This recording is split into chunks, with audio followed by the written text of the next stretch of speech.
Тэр нэг өдөр манай хотод маш их бороо орлоо. Тэгтэл усны түвшин дээшилж үер боллоо. Аврагч Мазаалаа бид хоёр бусдад тусламж үзүүлэхээр өндөрлөг газар зогсож байв. Тэрийг хараач ээ. Тэнд нэг нохой хөвж явна. Тийм байна. Нохойд одоохон туслая. Бяцхан нохой минь тисээрээ. Бид одоохон чамайг аварлаа. Бид бяцхан нохойг үерийн аюулаас аварч чадлаа. Түүнийг Сониучхан гэж нэрлэв. Үүнээс хойш бид хоёр үнэнч найзууд болсон юм. Сониучхан, энэ бол чиний үүр. Үерийн аюул хоромхон зур бий болдгийг бид мэдэж авлаа. Ингээд аврагч Мазаалаа юу хийх ёстойг хэлж өгөв. Хэрв үер болвол өндөрлөг газар нэн даруй оч.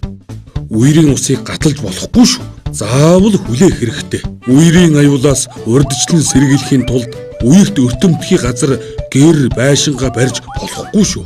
Олон нийтэд тулгуурласан гамшигын эрсдлийг бууруулах үндэсний хөтөлбөр.